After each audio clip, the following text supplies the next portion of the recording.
So, for decades, targeted assassination has been a central part of Israeli security policy. And you can see the logic, right? Eliminate a threat, create security. But what if that whole idea is fundamentally flawed? In this explainer, we're going to dig into an analysis that asks a pretty provocative question. And that's really the core question here, isn't it? This is the paradox we're going to unpack. The analysis we're looking at argues that this very strategy, the one meant to get rid of threats, has actually time and time again ended up creating even bigger dangers. To understand how, well, we've got to look at the history. All right, first things first. To really get what this analysis is saying, you have to understand that these assassinations aren't just random one-off events. Nope. They're part of a consistent, strategic playbook that's been in motion for more than half a century. Just look at this timeline. It really shows how long this has been the go-to strategy. The source points way back to events like the 1972 assassination of the poet Ghassan Kanafani. But notice the pattern here. The 18-year occupation of Lebanon, it didn't solve anything. It actually led directly to the creation of Hezbollah. And the conflict with more moderate Fatah leaders back in the 80s, well, that just got rid of potential partners for peace. And this isn't just ancient history, right? It connects directly to things we've seen recently, like the 2024 pager operation. So what the source argues is that this isn't just a tactic they pull out now and then. It's something way deeper, a long policy, as they put it. And it's all built on this one core belief. If you can just take out the right person, the problem will just vanish. But what if the exact opposite is true? What are the actual results of playing this decades-long chess game? Okay, so this leads us to the central theme of the whole analysis, blowback. You know, the idea that these covert operations have these unintended negative consequences that come flying right back to hurt the one who launched them. The source argues this isn't just a possibility, it's a bet they've been consistently losing. The analysis uses this really powerful analogy to describe it. The policy isn't a calculated risk, it's more like a compulsion.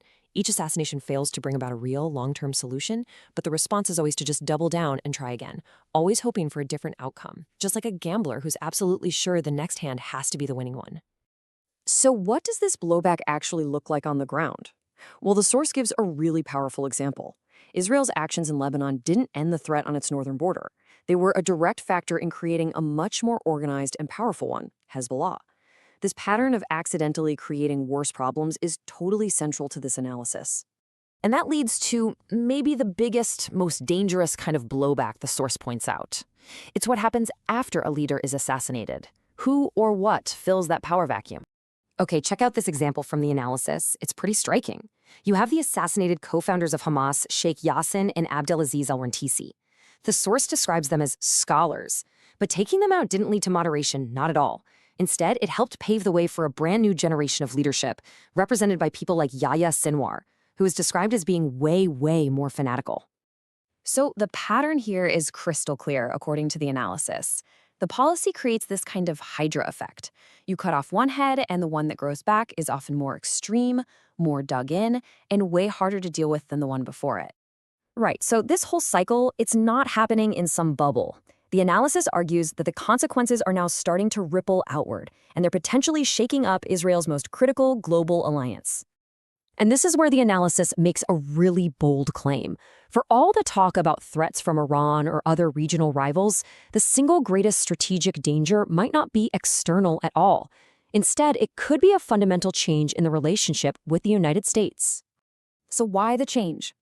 Well, the source points to these questions being asked more and more openly in the U.S. Questions that, honestly, you just wouldn't have heard a few years ago. Questions about taxpayer money, about who really holds the power in this relationship. And the key thing is, this isn't some fringe debate anymore. It's happening in both political parties, and that signals a potential tectonic shift in American policy.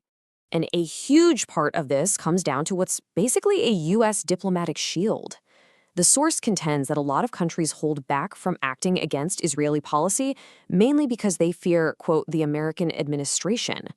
The argument is you take away that shield and Israel's entire position on the world stage could change practically overnight. And this quote from the source, wow, it really puts a fine point on it, and it's pretty chilling. The perspective here is that an entire era of deep, ideological, and unconditional American support is coming to a close. The argument is that for future presidents, it doesn't matter which party, Israel will just become a much lower strategic priority. Okay, So, for the final piece of this, the analysis shifts focus. It's no longer about enemies or allies. It turns inward, asking about the cost of this policy on Israeli society itself. To explain this, the source brings up this fascinating figure, Yeshayahu Leibowitz, who's described as a real biblical prophet. Decades ago, this Israeli thinker gave this stark warning about a poison that would slowly eat away at the country from the inside out. So what exactly is this poison he was talking about? Well, the source breaks it down as the moral and social decay that happens when you train generations of your own people to be, in its words, prison guards and assassination squads. Leibowitz's warning was basically that a country can't keep doing these things abroad without it eventually degrading its own democratic values right at home. And this is where that warning from decades ago suddenly feels incredibly current. The analysis points to the public pride taken in the Pajir operation, an attack that maimed hundreds of people, as a modern symptom of a not healthy atmosphere. It's presented as the very internal corrosion that Leibowitz predicted all those years ago. And so this is where the analysis leaves us. It presents a picture of a strategy that's arguably failing on two fronts. It's creating more radical enemies on the outside while eroding democratic values on the inside. So the final question it poses is a really profound one. What is the true long-term cost of continuing down this path?